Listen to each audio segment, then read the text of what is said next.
Habíamos visto nosotros en la clase de hace 2 semanas, en la unidad uno, el primer tema que es la biología como ciencia. Ese es un tema para comprenderlo, más que para aprendérselo. Es un tema que tiene, el propósito es comprender por qué la ciencia y todos sus fundamentos. Y por qué la biología decimos que es una ciencia y cómo se comporta la ciencia, cuáles son las características y todas esas cosas. Luego, caemos en este segundo tema de la misma unidad de introducción a la biología que se llama bases físico-químicas de la vida. Y en ese tema nosotros estudiamos qué era el concepto de materia, cuál es la estructura de la materia y la importancia de la energía para los seres vivos. Hasta allí llegamos, quedamos pendientes, hasta allí va la evaluación. Luego toca comenzar hoy los compuestos químicos que vamos a encontrar en las células. Esa es la nueva parte, eso corresponderá al próximo examen. Entonces, les recuerdo, definimos la materia, dijimos con qué cosas eran materia y qué cosas no, que las partículas subatómicas, la energía y el vacío físico son la materia. Y que los atributos son el espacio y el tiempo.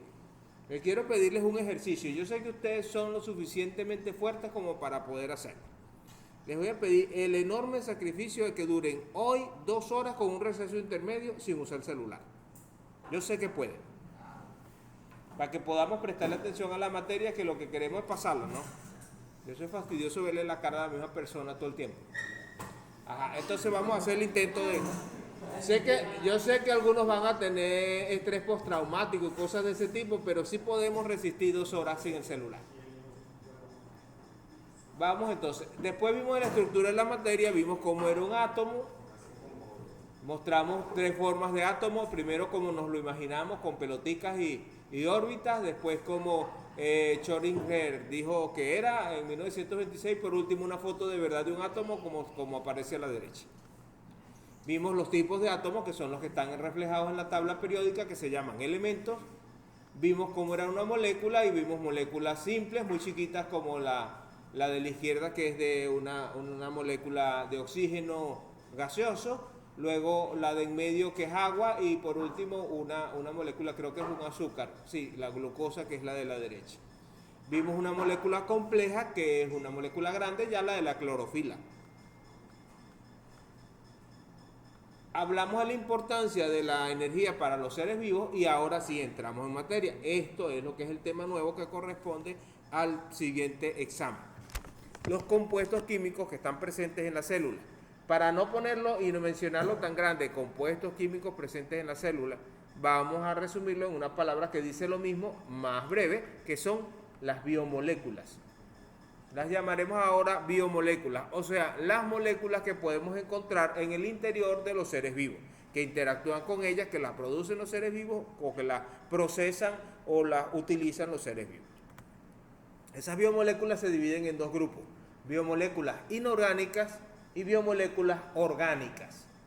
Las inorgánicas, aquí están, se encuentran en los seres vivos, pero también los encontramos en los seres inertes. O sea, puede estar presente en un objeto inanimado, pero también puede estar presente en un ser vivo. Son imprescindibles para la vida. Tienen que existir, si no están presentes no puede existir la vida. Incluso en agronomía es muy común que nosotros hagamos diagnósticos de deficiencias de alguna. Si alguno de estas sustancias que están aquí, sobre todo sales minerales, está deficiente, no se puede dar o se va a dar con muchos problemas la vida porque la deficiencia generará problemas en el metabolismo. ¿Quiénes son las biomoléculas inorgánicas? Son el agua, las sales minerales y gases. Nosotros en la asignatura solamente vamos a estudiar el agua, porque ustedes tienen una asignatura de química donde en este momento ya deben de estar viendo sales minerales y bueno, y me imagino que les irán a hablar de los gases. Nosotros vamos a enfocarnos en la que para esta situación parece más necesario que les describamos. Entonces vamos a hablar acerca del agua. El agua tiene una molécula compuesta por 2 átomos de hidrógeno enlazados covalentemente con un átomo de oxígeno. Recordemos de química de bachillerato que el enlace covalente es aquel en que un par de átomos comparte a un electrón. comparten electrones para llegar al punto de equilibrio, que son 8 electrones en la órbita más externa.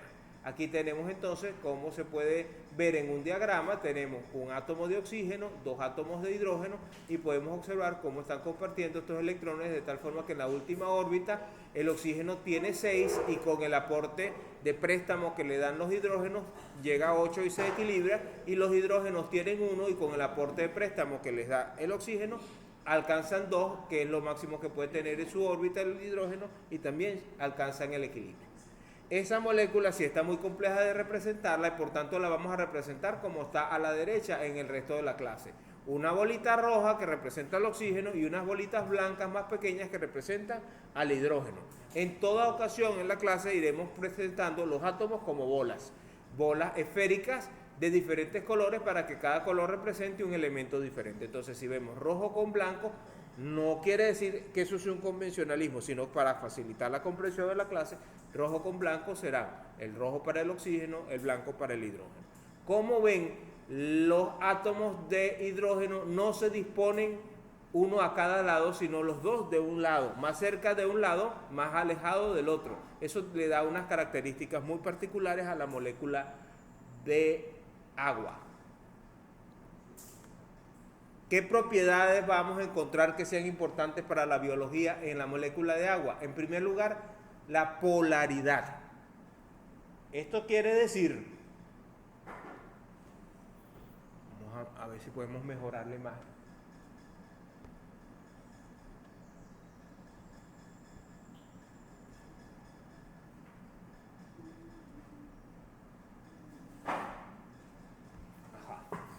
¿Qué quiere decir la polaridad? Que en el caso de la molécula de agua, la geometría no es simétrica en la molécula. Tiene un lado con una forma y otro lado con otra forma. Los átomos de hidrógeno entre sí forman un ángulo de 104.45 grados, o sea que están más cerca de un lado que del otro, y eso produce que la molécula tenga de un lado los hidrogeniones, del otro lado el oxígeno, y por tanto de un lado tenga una carga parcialmente positiva y del otro una carga parcialmente negativa. Eso hace que esa molécula pueda adherirse o pueda establecer enlaces por el lado positivo o por el lado negativo. ¿Cómo lo puede hacer? Los enlaces se llaman de tipo puente de hidrógeno y puede establecer dos por el lado positivo, uno por acá de hidrógeno, un puente de hidrógeno por aquí, un puente de hidrógeno por aquí, y dos por el lado negativo donde esté el oxígeno, un puente de hidrógeno por aquí y un puente de hidrógeno por aquí. Entonces, cada molécula de agua puede formar 4 uniones, son unas uniones muy débiles que se llaman puente de hidrógeno, y entonces una molécula de agua, debido a la polaridad, se puede pegar a otras moléculas de agua, así de esta forma como lo vemos. Esto aquí son las moléculas, son los átomos de hidrógeno, este aquí es el átomo de oxígeno. El de oxígeno se puede unir con los hidrógenos de un lado de otras moléculas y los hidrógenos se pueden unir con los oxígenos de otras moléculas, de tal forma que se forma una red, y entonces en una masa de agua lo que tenemos es una enorme red donde todas las moléculas están enlazadas unas con las otras debido a la polaridad. Aquí está representado de una forma más sencilla, es una especie de red donde esta molécula de agua está enlazada con 4 de su alrededor, y esas 4 están enlazadas con 4 de su alrededor, y así sucesivamente, de tal forma que ninguna molécula de agua está suelta, todas están unidas con otra molécula de agua. Si se sueltan todas, tenemos vapor de agua. Segunda propiedad química del agua, la capacidad de disolución. Se dice que el agua es la sustancia que puede disolver mayor cantidad de compuestos en la naturaleza. Es la que tiene la mayor amplitud de disolución que podemos ver. ¿Qué puede disolver? Sales y moléculas orgánicas. Y puede actuar de dos formas, por hidratación o por formación de manto de agua. ¿Cómo ocurre? Aquí tenemos una pequeña representación. Si tenemos un beaker o vaso de precipitado con agua pura, agua destilada, y le añadimos una cantidad pequeña de sal común, o sea, cloruro de sodio, el resultado es que los componentes de la molécula de cloruro de sodio, o sea, el ion cloro y el ion sodio, se separan y se unen a moléculas de agua y quedan hidratados. Y entonces desaparece la presencia de esa sal visualmente y se disuelve, decimos. Eso lo hacemos con la sal, lo hacemos con el azúcar, lo hacemos con una cantidad de sustancias que son capaces de disolverse en el agua, y entonces ya no se puede ver la sal presente, pero sabemos que está. Incluso si probáramos el agua estaría salada, porque los iones se han separado. ¿Qué ha sucedido? Aquí podemos verlo. Tenemos que al ion cloruro se han adherido unas moléculas de agua por el lado del hidrógeno, porque el ion cloruro tiene carga negativa y los hidrógenos tienen una carga parcialmente positiva en la molécula de agua, y al ion de sodio, que es positivo, se le han adherido unas moléculas de agua por el lado del oxígeno, que tiene una carga parcialmente negativa. Entonces hemos logrado una hidratación y el compuesto se ha disociado. Ya no es cloruro de sodio, sino que iones cloruro por un lado y iones sodio por el otro. Todo lo que se disuelve en agua ocurre de la misma manera. A veces hay moléculas sumamente grandes y entonces, bueno, no se separan en dos. Por ejemplo, el azúcar no se separa en dos, pero igualmente se hidrata. Una tercera propiedad se llama adhesión-cohesión, y esa es la que explica la formación de gotas de agua, la formación de olas y el ascenso del agua y el mojado también. El que una cosa se moje. A veces el pantalón le toca, uno pisa agua y el pantalón toca ligeramente el agua y termina subiendo y le llega hasta los tobillos la humedad. Pero es que el agua no estaba hasta los tobillos, el agua estaba en el suelo, estaba a la altura del zapato y fue que lo tocó levemente, y sin embargo el agua se trepó sobre el pantalón y lo mojó. ¿Cómo ocurrió eso? Bueno, ocurrió por esta propiedad que llamamos adhesión-cohesión. ¿En qué consiste? Es la capacidad de establecer hasta 4 enlaces para adherirse a los cuerpos. Con esa capacidad que vimos anteriormente de polaridad, él tiene 4 enlaces, y con esos 4 enlaces se puede adherir a cualquier sustancia que tenga cargas químicas libres. Y entonces, al adherirse, se puede trepar porque se va pegando. Una molécula se adhiere y se pega, y entonces otra que está en un lado sube un poquito más y se pega, y así va ascendiendo. Aquí tenemos un dibujito que lo representa en forma de caricatura. Tenemos los 2 átomos de agua que están quedándose pegados a las paredes de un capilar, de un pitillo. Eso es lo que permite que el agua moje, se esparza, se riegue. Si el agua no tiene con quién hacer contacto, solamente hace contacto con ella, entonces forma gotas, como esto que está aquí.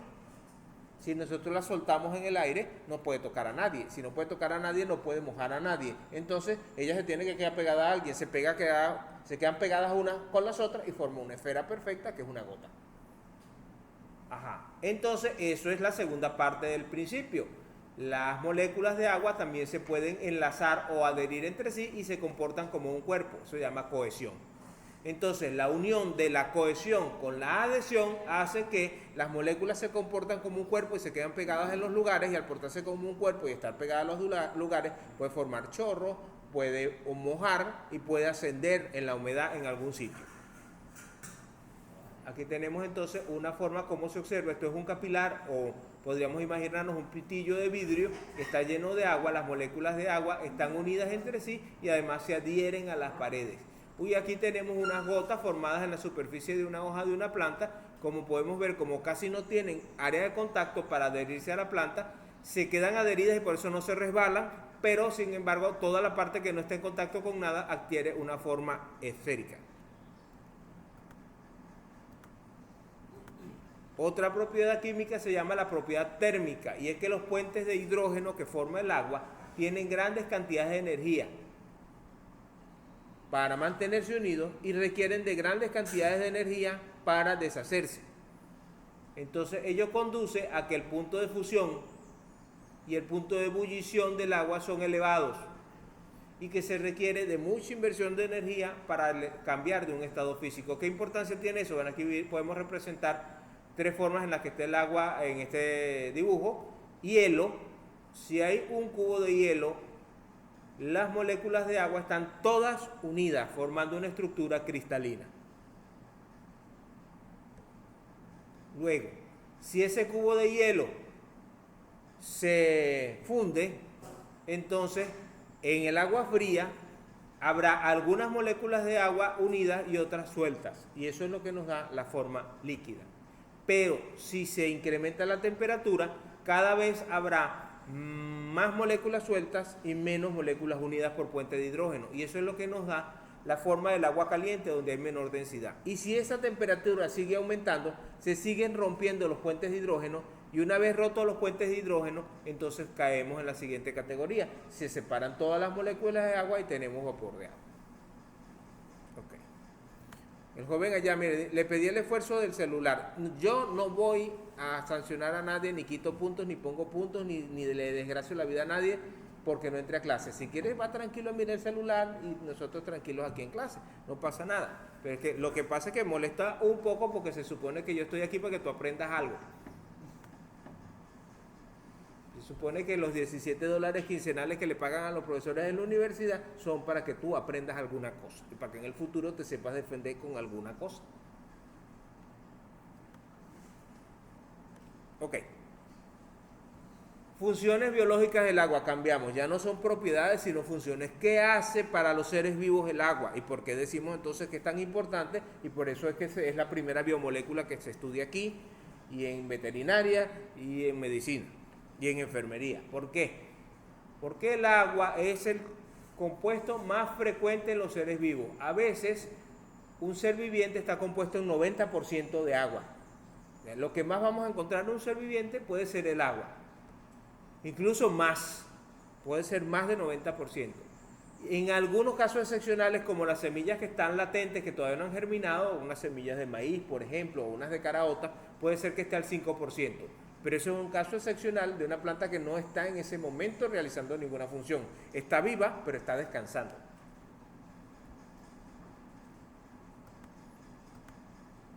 Segunda función. Forma parte de compuestos metabólicos y de procesos en la célula. Participa en reacciones químicas. O sea, no solamente es que forma parte del cuerpo, que es un relleno así como el relleno de una almohada que está ahí y más nada, sino que los procesos que realiza la planta consumen o producen agua. Y el agua tiene que participar en algunos procesos. Pongo solo un ejemplo.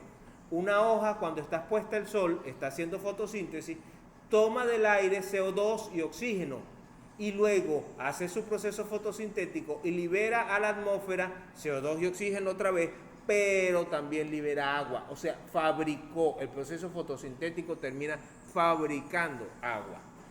También termina consumiendo agua. Y existe un sistema de refrigeración en la planta. ¿Cómo es posible que yo agarre, me baño, mojo una toalla, y la toalla la pongo mojada y la cuelgo en el patio al lado de la mata de mango o la mata de limón que está en el patio? Y cuando regreso en la tarde, la toalla está seca y la mata de limón sigue mojada. ¿Cómo se mantiene húmeda? Pues la mata de limón no se seca, uno le pega sol y ella sigue, las hojas no se secan. ¿Por qué no se secan las hojas y sí se seca la toalla? Porque la hoja tiene un sistema de transpiración y de refrigeración, y ella constantemente está liberando agua y secándose como la toalla, pero las raíces están subiéndole agua para que siga hidratada. Entonces ella está en un constante intercambio de humedad, y eso lo hace por medio de unas estructuras que se llaman estomas, que ustedes van a ver en práctica. Dígame. Profesor, una pregunta que yo le voy a hacer. Usted sabe que en el campo mayormente se utiliza un producto que se llama surfactón. Surfactón, sí. Ajá. Yo sé que la función de él es ayuda a que el agua pierda la tensión y se pliega más en la hoja, pero que Sí. de forma de gota. ¿Qué función tiene? Te lo cuento, está viendo como una cosa de biología de primer semestre sirve para algo. Mira, aquí está. Si tú vas a aplicar un fertilizante o un fungicida o un insecticida y echas el fungicida o echas el fertilizante nada más, digamos vamos a hacer un abono foliar con microelementos. Agarramos eso, lo ponemos, lo normal son 3 gramos por litro. Calculamos cuánto tiene el tanque, le ponemos 3 gramos por litro y se lo ponemos. Si nosotros se lo echamos, cuando caiga sobre la hoja me va a hacer esto. Va a quedar así. Gotas. Cuando pegue el viento, las gotas para el suelo. Y se perdió. Y no hubo aplicación. Y si es un insecticida o un fungicida, se fue y llega el insecto y sigue comiendo, porque la hoja no se humedeció con el producto. Entonces, el surfactón, cualquier surfactante que se utilice, incluso cuando uno no tiene, puede ser también jabón lavaplatos, hace que la gota de agua ya no sea redonda, le destruye la tensión superficial y hace que la gota de agua sea plana. Entonces ella ya no se cae fácilmente, sino que se aplasta, moja todo y además como está planita es más fácil que se evapore y entonces se seca y el producto queda adherido. Por eso entonces siempre uno, y siempre la recomendación es esta: primero aplicas el producto, esperas que se disuelva y lo último que le echas es el surfactón. Cuando ya está enrasado hasta el nivel que toca, le pones el surfactón, que es jabonoso, él hace espuma y que te va a hacer ese efecto, y entonces eso hace que el producto rinda más y cumpla la función que tiene que cumplir. Ok. Ajá, estábamos hablando de componentes en las reacciones químicas, ya vimos cómo el agua tiene esa función. La siguiente función es que el agua es el espacio vital en que se desenvuelven los organismos acuáticos. O sea, se dice que es la matriz en la que viven los organismos acuáticos. Todos los ecosistemas acuáticos, como su nombre lo dice, están constituidos por agua y los seres vivos viven dentro de ella. Entonces el agua, los organismos están hechos de agua en su interior, funcionan sus reacciones químicas con agua y además de eso viven en el agua. No todos, hay ecosistemas terrestres que no lo son. Otra función es la matriz en la que se encuentran disueltas o sumergidas las moléculas en el interior de las células, conforma el citoplasma de la célula. Aquí tenemos un modelo donde aparece una célula vegetal en forma tridimensional. Todo el interior de esa célula está relleno de agua, que en la mayor parte constituye el citoplasma. Y aquí del lado derecho, justamente donde están las chispas que tiene el proyector, está una célula animal, esta de la derecha, y una célula vegetal, esta de la izquierda, y ambas están rellenas de agua. O sea, el interior es agua. ¿El cuánto por ciento? Es muy variable. Mira, vamos a poner aquí un cuadro, podemos mirar algunas cosas. Lo leo de aquí porque de allá no se ve. En un ser humano de tamaño estándar son más o menos 45 litros. Más o menos. En los peces, como el 80% del cuerpo. Los animales comunes que nos rodean, entre el 60 y el 90%. Una hoja normal, entre el 75 y el 90%. Y hortalizas como la lechuga, 94%. Animales como la medusa, 96%. Un tomate, 93% es agua. Eso da una idea más o menos.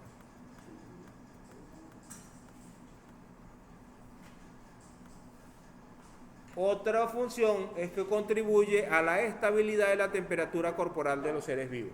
Todos lo hemos experimentado. Nosotros estamos en un lugar muy caliente, nos sudamos y luego salimos a un sitio donde hay una corriente de aire y nos entra aire por las mangas de la camisa, por los ruedos de los pantalones y sentimos cómo nos refrescamos. ¿Qué está sucediendo allí?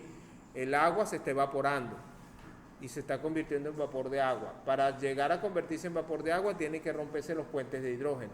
Y para romperse los puentes de hidrógeno, él roba calor del cuerpo donde se encuentra y se lleva el calor para romper los puentes. Entonces por eso el agua nos refresca. De tal forma que los animales, evaporando agua o evitando que se evapore, retienen humedad o retienen calor o liberan calor. Y los organismos pueden mantener la temperatura por eso. Los seres humanos que no tenemos gran vellosidad en el cuerpo, podemos hacerlo por todo nuestro cuerpo. Todo el cuerpo del ser humano produce sudor y ese se puede evaporar. Y nosotros tenemos una gran capacidad de controlar la temperatura del cuerpo gracias a la evaporación del agua. Cuando está haciendo frío, la piel se retiene, se recoge, nos da piel de gallina y retenemos y no sudamos nada porque necesitamos no enfriarnos más. Y cuando hace calor, lo contrario, la piel se distiende, se estira y además de eso suda, y al sudar, que lo que está sacando es agua al aire, el aire se lleva el agua y para llevarse el agua y romper los enlaces, roba calor de la superficie de la piel. Otros animales no sudan, por ejemplo los perros no pueden sudar, ellos evaporan a través del aliento. Ellos entran y sacan aire, sacan la lengua y dejan que se evapore y allí están refrigerando. Sí, exacto, los cerdos también lo hacen y las plantas lo hacen evaporando agua de la superficie de las hojas. Pero siempre se controla la temperatura por medio de la evaporación de agua. En caso de animales que viven en ambientes extremos, se necesita un aislante térmico, como el caso de focas, pingüinos, osos polares y eso. Ellos tienen aislantes de grasa que impiden perder la temperatura porque ya no hay más otra alternativa, o sea, ya la evaporación de agua no es una alternativa para controlar la temperatura.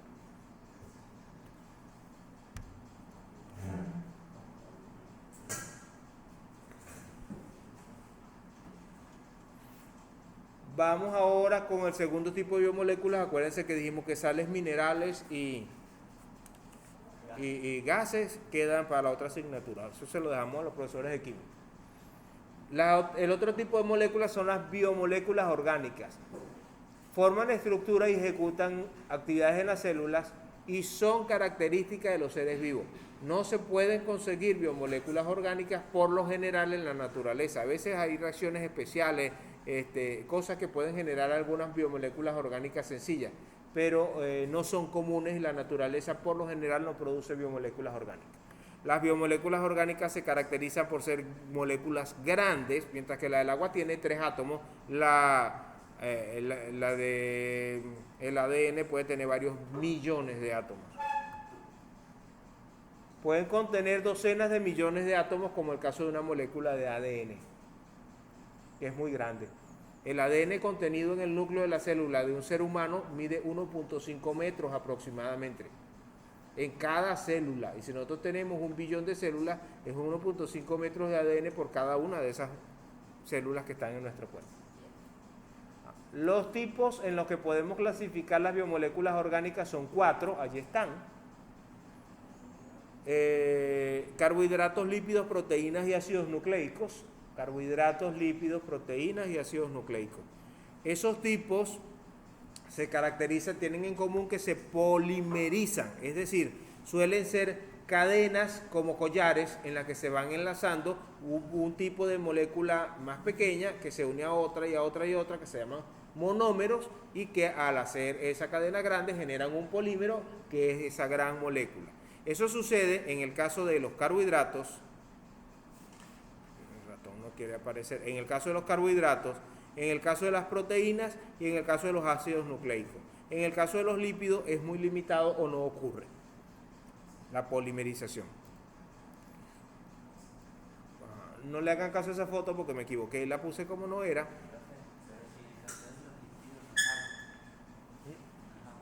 Los líquidos son agua, los lípidos son grasa, sustancias grasosas. Dijimos entonces, los carbohidratos, aquí va la definición de carbohidratos, me salté la lámina. Los carbohidratos entonces son compuestos de 3 o más, de 3 a 7 es lo común, de 3 a 7 átomos de carbono que tienen o un grupo aldehído o un grupo cetónico. Están construidos, o sea, los monómeros a partir de los cuales se hacen los polímeros se llaman monosacáridos. Los vamos a ver en detalle de una vez. Y se clasifican de acuerdo al número de átomos de carbono, los monosacáridos. Las otras categorías se clasifican de acuerdo al número de monosacáridos que tienen en su cuerpo. La clasificación de monosacáridos por átomos de carbono, la clasificación de las otras categorías que son disacáridos de polisacáridos, de acuerdo al número de monosacáridos que hay en su cuerpo. Los monosacáridos se dividen entonces en triosas si tienen 3 carbonos, tetrosas si tienen 4, pentosas si tienen 5, y como esas son importantes le pongo ejemplos de pentosa: la ribosa, que es el azúcar que está presente en la molécula, forma parte de la molécula de ARN, indispensable para la formación de las proteínas. La desoxirribosa es otro azúcar pentosa que está formando parte de la molécula de ADN, que es indispensable para contener y transmitir la información genética en todos los seres vivientes conocidos. Y la fructosa es otra pentosa, que es el azúcar que almacenan las frutas, que normalmente todos probamos, porque cuando una fruta se pone dulce, casi siempre el azúcar que estamos probando es la fructosa. La otra categoría son las hexosas. Se llama hexosas a los azúcares monosacáridos que tienen 6 átomos de carbono en su estructura, y como ejemplo podemos poner a la glucosa, que es la molécula de azúcar más abundante en la naturaleza, que está presente en casi todos los seres vivos, que los animales lo utilizan como fuente de energía, las plantas lo utilizan como producto de fotosíntesis y fuente de energía. Y la galactosa, que es otra hexosa, que forma parte de la molécula de lactosa, o sea, del azúcar de la leche. La galactosa está presente en la leche de los mamíferos.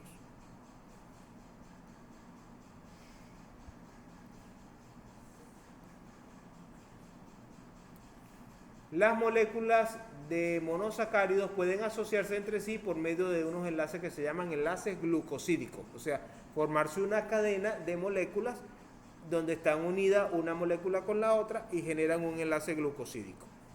¿Qué funciones tienen los monosacáridos? Los monosacáridos sirven como estructural para formar parte del cuerpo de una planta, de almacenamiento de energía a corto plazo, y pueden ser componentes de otras moléculas. Aquí tenemos unas imágenes donde se puede ver, a pesar de lo mala de la proyección, todavía se puede ver el azúcar ribosa. Fíjense que es una pentosa y que su dibujo se parece así como un ponquecito, como un cupcake. Una ribosa, aquí está la desoxirribosa. Si las miran, la ribosa y la desoxirribosa son casi idénticas y por eso se llaman tan parecidos. La ribosa, que está a la izquierda, apareció aquí. La ribosa, que está aquí a la izquierda, cuando pierde un oxígeno, está desoxirribosa, o sea, perdió un oxígeno. Y entonces es idéntica la estructura, solo que aquí, en la posición número 2, falta un oxígeno. Esa pequeña diferencia permite que la molécula de ADN pueda formar doble cadena, mientras que la molécula de ARN puede formar solamente cadena sencilla. Entonces es una pequeña diferencia que hace una gran diferencia. Aquí está, bueno, esta es mejor que no las nombremos porque son innecesarias. Dígame. Si el monosacárido almacena energía a corto plazo, no hay almacenamiento de energía. Ejemplo de energía a corto plazo. Cuando ustedes se van a hacer un examen de sangre, el doctor dice, háganse un examen de sangre, se hace una hematología completa. De las primeras cosas que reportan son la glicemia. Le dicen glicemia. La glicemia normal debe estar por debajo de 100, peligrosa está entre 100 y 110, y si está más de 110, estás diabético o estás a punto de estar diabético. Si está por debajo de 60, de 50, al borde del desmayo. ¿Y por qué entonces una persona está al borde del desmayo cuando tiene tan poca glicemia? Porque la glicemia es el término que los médicos le dicen al azúcar que está nadando en la sangre, que es glucosa. Entonces, para hacer todo lo que hacemos nosotros aquí, movernos, saltar, hablar, cualquier actividad que hagamos, nosotros la hacemos gracias a que agarramos la glucosa y la destruimos, la cortamos en pedacitos y tenemos energía. Sudar, todo eso, la glucosa que está en nuestra sangre se está descomponiendo y está dándonos la energía para funcionar. Ese es el primer nivel energético del cuerpo. De hecho, el cerebro come solamente glucosa. Las neuronas del cerebro, el alimento que utilizan es glucosa. Cuando la glucosa baja mucho, por ejemplo, no me desayuné, me puse a hacer alguna actividad y de repente empiezo a sentirme que me estoy poniendo frío y me siento débil. ¿Qué está pasando? Bajó mucho la glucosa, la gasté y como no desayuné, no la repuse. Si baja demasiado, empiezo a ver negro y ¡pum!, me desmayo. ¿Por qué me desmayé? El cerebro se apagó porque dijo, aquí hay muy poca glucosa para funcionar, voy a dejar la poquita glucosa que queda para una única cosa, respirar y funcionar el corazón. Todo lo demás se va a paralizar y la persona se desmaya. Si recupera el nivel de glucosa, se vuelve la persona a reanimar, por eso le ponen suero o se le da un caramelo y la persona se levanta, un té y se levanta, porque recupera la glucosa en sangre. Segunda categoría, los disacáridos. Como su nombre lo dice, di significa dos y sacáridos, monosacáridos. Dos monosacáridos hacen un disacárido. ¿Qué función tienen? Los disacáridos tienen como función el almacenamiento de energía a corto y mediano plazo y transporte de asimilados en las plantas. Cuando una planta va a transportar azúcares de un sitio a otro, no lo transporta en forma de glucosa, porque esa forma no es fácil de transportar, sino que lo estabiliza, lo convierte en sacarosa y lo transporta como sacarosa. La sacarosa todos la han probado, que es el azúcar que utilizamos en las casas, el azúcar de la cocina. Ejemplos de disacáridos: la sacarosa, que la nombré, como es un disacárido, está hecho por dos monosacáridos, una glucosa y una fructosa forman una sacarosa. Y la lactosa, que también todos la han probado, que es el azúcar que está en la leche, está formado por una glucosa y una galactosa. Glucosa más galactosa forman lactosa y glucosa más fructosa forman sacarosa. Una observación curiosa para que lo sepan: en el estado Lara son poco abundantes porque la población del estado Lara consume muchísimos lácteos y eso hace que tengamos como una especie de filtrado que hace que todos heredemos genes que nos permiten digerir la lactosa.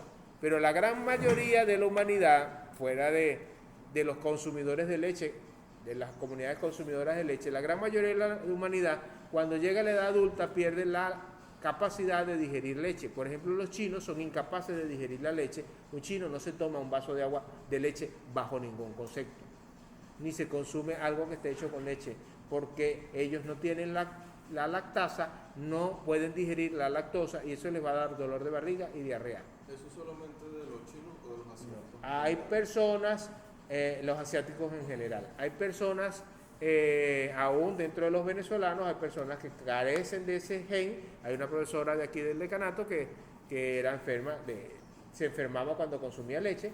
Son las personas que son intolerantes a la lactosa. Ese es un gen que no heredaron. Okay. Los niños también son muy... Ahora últimamente han aparecido niños, pero esos son alérgicos a la lactosa y otra cosa. ¿Diferencia? Es diferente. Un alérgico, él puede digerirlo, pero tiene un problema de alergia que le da una reacción y por eso se le tiene que dar otro tipo de leche. Generalmente se recomienda en primer lugar probar con leche de cabra.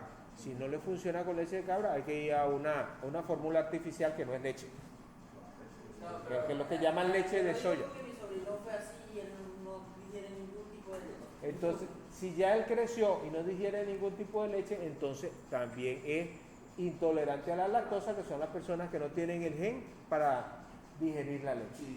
Eso antes no sucedía. ¿Por qué no sucedía? Y se filtraba, porque se morían. Simplemente, imagínense en el 1800 un niño que le da la leche y la vomita. ¿Qué va a hacer? Se muere. No puede hacer nada. Ahora sí, tú reúnes plata, ves cómo haces y consigues una fórmula a base de soya que imita la leche y el niño sale adelante y transmitirá a sus descendientes los genes y entonces algunos niños se seguirán así, pero como la humanidad ya tiene cómo solucionar el problema, pues eso no va a pasar nada. Pero antes se morían y por eso se filtraba. En el estado Lara somos muy consumidores de leche y es menos frecuente la intolerancia, pero es común que ocurra en muchas partes del mundo y bueno, estamos civilizados y no hay problema, la gente no consume leche y no pasó nada. Les da miedo porque vaya descubrieron que vinieron al eso y dejé las manos.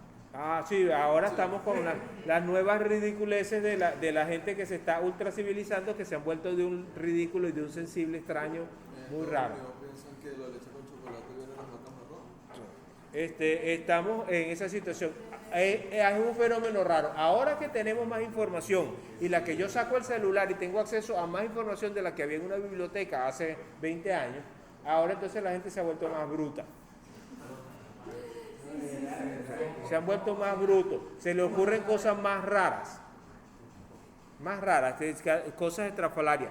Me van a disculpar, pero voy a decir una cosa que si lo digo en una universidad en el exterior haría que me expulsaran como profesor. La falacia de que hay personas que piensan que tienen un cerebro de mujer atrapado en un cuerpo de hombre o lo contrario, un cerebro de hombre atrapado en un cuerpo de mujer. No, mire, si a usted le gustan los hombres, ese no es problema de nadie. Lo que haga usted con su bragueta y con su vida no es problema de nadie. Pero eso no quiere decir que usted tiene el cerebro de mujer. Usted tiene el cerebro que tiene el ADN de hombre como le corresponde y bueno, si a usted le gustan los hombres, no nos importa, ni nos afecta. Pero esa es una falacia completamente loca. No puede existir un cerebro de mujer en un cuerpo de hombre. No existe, no existe.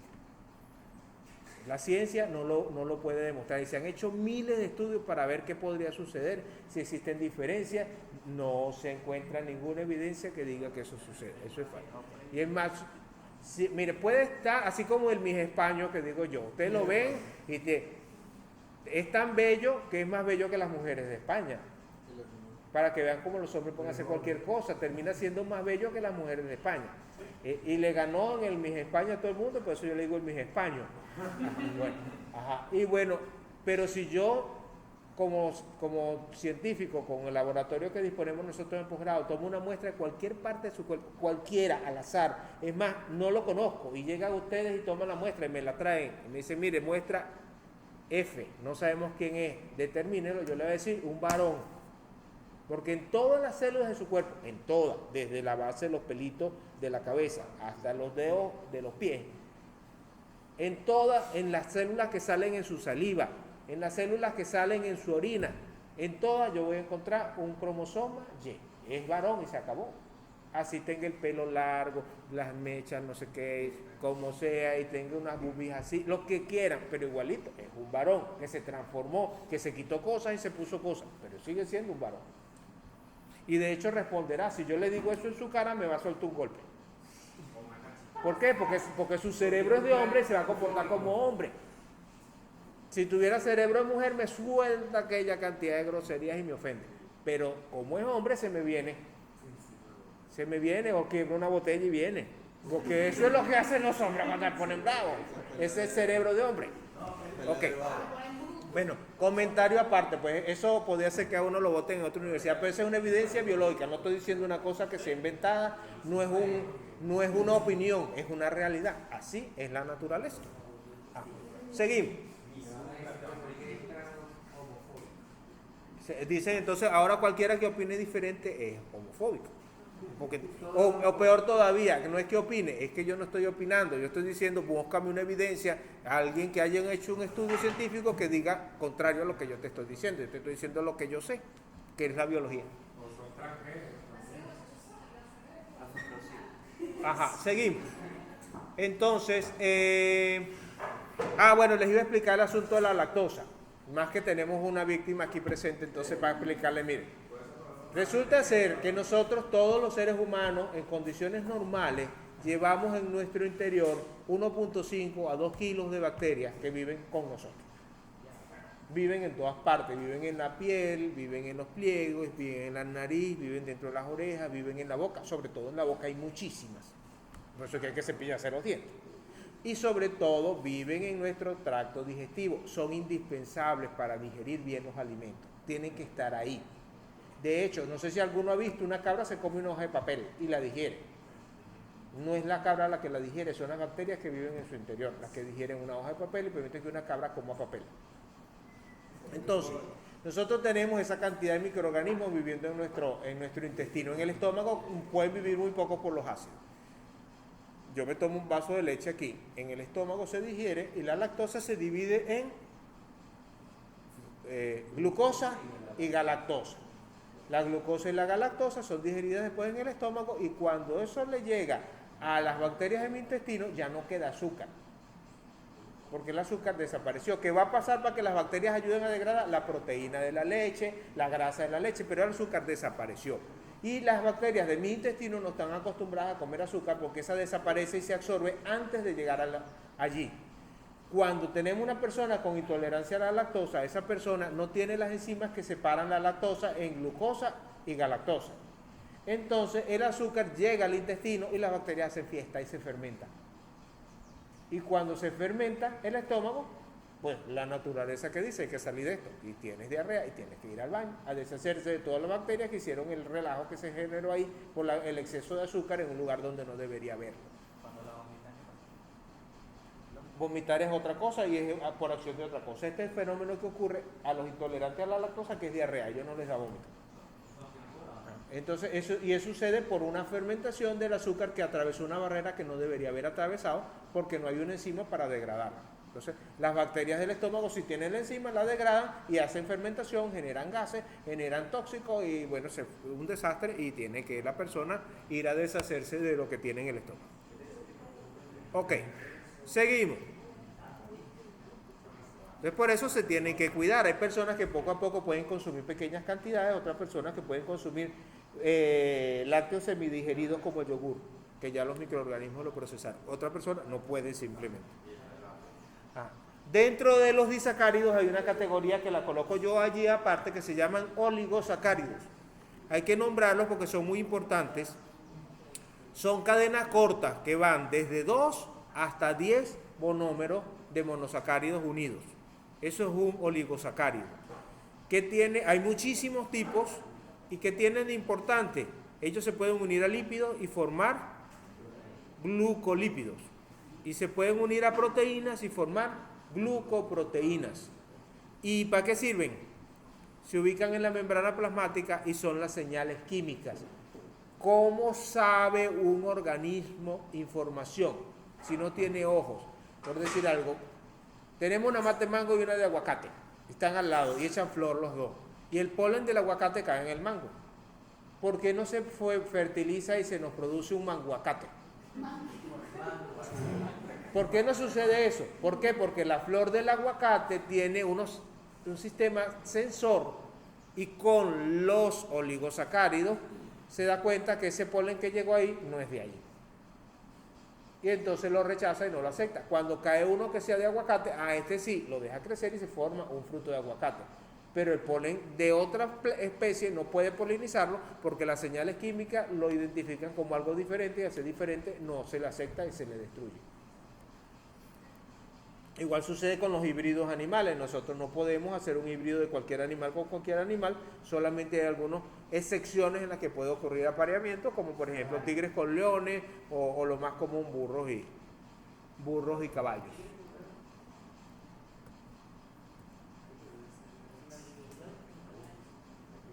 Son poco comunes esas excepciones. Tercer grupo de carbohidratos, los polisacáridos. Polisacáridos son cadenas muy largas de monosacáridos, muy largas, ya no estamos hablando de 11, de 15, no, sino grandes cantidades y pueden estar simples o ramificados. El proceso de síntesis se llama polimerización y las funciones son estructurales, polisacárido con función estructural, o sea, permite mantener la estructura del cuerpo de un ser viviente, almacenamiento de energía, permite que el organismo guarde energía para utilizarla posteriormente y eso puede ser a medio o a largo plazo, se puede guardar por mucho tiempo la energía. Ejemplos de polisacáridos, muy importantes, la celulosa es la molécula más abundante entre los seres vivos en el planeta, está hecha de 200 más o menos unidades de glucosa encadenadas, puede ser lineal o puede ser ramificado. La celulosa todos la conocemos. Si nosotros tuviéramos una varita mágica como Harry Potter y dijéramos que se vaya la celulosa de esta habitación, primero que nada serían los muebles que están hechos de madera y la madera está hecha de celulosa. Serían las puertas de los estantes que también están hechos de aglomerado, que está hecho de celulosa. Serían los libros, los lápices y por último desaparecería casi toda nuestra ropa que está hecha toda de celulosa. Las telas están hechas, menos los acrílicos, están hechos de celulosa. Entonces, todo ello nos rodea en gran abundancia y el ser humano lo utiliza. La madera y las fibras vegetales son celulosa, por eso se nombra y es muy importante. Las paredes celulares están hechas de celulosa. Otra molécula muy importante, el glucógeno. El glucógeno almacena energía en animales. En el caso de los animales, ella está constituida por más o menos 1000 unidades de glucosa. Y en el caso de los animales se almacena en 2 sitios, en pequeñas cantidades en los músculos y eso permite que haya energía para realizar trabajo, para correr, para saltar, para cargar cosas, para levantar cosas pesadas. Y en cantidades mucho mayores en el hígado. Y por eso es que el hígado tiene un sabor un poco dulzón, algunos que lo hayan probado. A mí no me gusta mucho, pero cuando se come sabe dulzón. Eso estamos probando el dulzor de un azúcar que se llama glucógeno, que es el que da la energía para los animales. Entonces los animales tienen estos niveles de manejo de energía. Cuando se va a hacer un trabajo a corto plazo, utilizan la glucosa que está en la sangre. Cuando la glucosa de la sangre se empieza a agotar, se degrada el glucógeno que está en los músculos y se sigue trabajando. Cuando se agota el glucógeno en los músculos, se va el glucógeno que está en el hígado y se sigue trabajando. Y si se sigue haciendo aún más esfuerzo, entonces se comienza a quemar la grasa que esté en los lugares donde se deposita la grasa.